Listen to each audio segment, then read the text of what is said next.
আমাদের আমরা আমাদের সবাই দিন মজুরের কাজ করতো, সবাই টাকার বিনিময়ে সবাই দিন মজুর ছিল। সবাই। সাইফুল ভাইয়ের এই যে শিশুকাল থেকে এখন পর্যন্ত যে কষ্ট, সেই কষ্ট দূর করুক। আমরা এই সাইফুল ভাইদের মতো মানুষের যে জীবনের গল্প, এটা তুলে ধরার চেষ্টা করি। এই যে দেখলাম এখানে লাউ চাষ করছেন, জি জি। কতটুকু জায়গা? 1 কাঠা এক কাঠা খেতে লাউ চাষ করছেন, কেমন বেচতেছেন?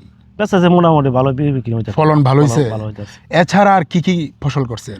লাল শাক করছিলাম, টমেটো করছি, পাট শাক করছি আমি। মোট কতটুকু জায়গা আপনার? মোট 10 শতাংশ জমি আমার।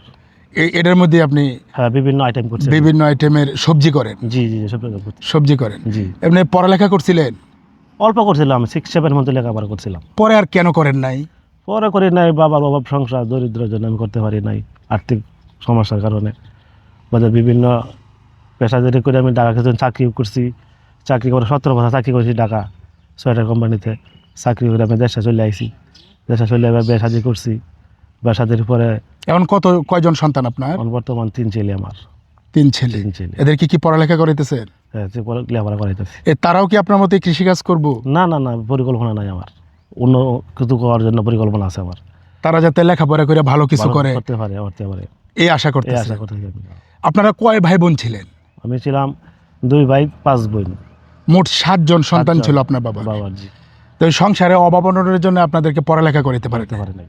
6-7 পর্যন্ত পড়ার পরে এই কৃষিকাজে লাগছে। কৃষিকাজে লাগছে আমি। জি। পরে যখন একটু বড় হয়েছেন তখন কি ঢাকায় গিয়েও কাজ করছেন? ঢাকায় কাজ করছি আমি। ঢাকায় কি কি কাজ করছেন? ঢাকার মাঝে মাঝে আমি যাই, রড মিস্ত্রির কাজ করি আমি। এখনো যান? এখনো যাই মাঝে মাঝে রড মিস্ত্রির কাজ করি। কারণ এই জমিতে আপনার সারা বছরে খোরাক এই হয় না। সংসারে আমার এই পুরা জমিনের খরচে আমার সংসার চলে না। ঢাকায় গিয়ে রড মিস্ত্রি কাজ করেন, জি। ওই টাকার এই যে কৃষি কাজ করেন, এই টাকা দিয়ে সংসার চলে। চলে যাবে। ছোট সময় আসলে খুব অভাব ছিল আপনাদের। অভাব ছিল। আচ্ছা, এই যে ছোট সময় আপনাদের অভাব ছিল, এই পাশাপাশি আরো অন্যান্য যে ফ্যামিলি ছিল আপনাদের গ্রামে, পাশাপাশি তাদেরও কি অভাব ছিল? অভাব ছিল। কেমন অভাব ছিল, মানে কেমন? তাদের অভাব মানে কি, দিন মজুরের কাজ করতো। আমাদের আমরা আমাদের সবাই দিন মজুরের কাজ করতো, সবাই টাকার বিনিময়ে। সবাই দিন মজুর ছিল। সবাই। তখন সন্তান একটু বড় হওয়া হয়েছে, কেউ লেখাপড়া করাতে পারছি, কষ্ট বিদেশ করিয়া লেখাপড়া করে বিদেশ দিছি, ঢাকা দিছি। এখন একটু উন্নত হয়েছে। অন্য হালকা ধরনের, কিন্তু আগে খুব অভাবে চলত। আগে অভাব ছিল, প্রচুর অভাব ছিল। আপনারাও শিশুকালে খুব অভাবে ছিলেন, জি।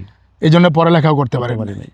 সব মিলায় আসলে এই যে ছোট থেকে আপনি কৃষিকাজ করেন, এখন ঢাকায় গিয়ে রোড মিস্ত্রির কাজও করেন, আপনার সন্তানদেরকে আর আনতে চাইতেছেন না এইসব পেশায়? ভালো কিছু করতে চাই, এবার ঢুকাইতে আমি চাইতেছি না। কি নাম আপনার? আমার নাম মোহাম্মদ সাইফুল ইসলাম। সাইফুল ভাই। সাইফুল ভাই 7 পর্যন্ত পড়ালেখা করেছেন, পরে সংসারের অভাব অনটনের জন্যে তিনি আর পড়ালেখাটা চালিয়ে যেতে পারেননি। সেই কৈশোরকাল থেকেই তিনি নিজেদের অল্প কিছু জমি রয়েছে, এই জমিতে চাষাবাদ করেন, পাশাপাশি ঢাকায় গিয়ে বিভিন্ন দিন মজুরের কাজও করেন। তো সব মিলিয়ে এইভাবেই সংসারটা তার চলছে। 3 সন্তান, এই 3 সন্তানকে তিনি খুব আশা করে পড়ালেখা করাচ্ছেন। দোয়া করি এই সন্তানরা পড়ালেখা করে ভালো কিছু করে সাইফুল ভাইয়ের এই যে শিশুকাল থেকে এখন পর্যন্ত যে কষ্ট, সেই কষ্ট দূর করুক। আমরা এই সাইফুল ভাইদের মতো মানুষের যে জীবনের গল্প, এটা তুলে ধরার চেষ্টা করি। আশা করি আমাদের সাথেই থাকবেন। জি।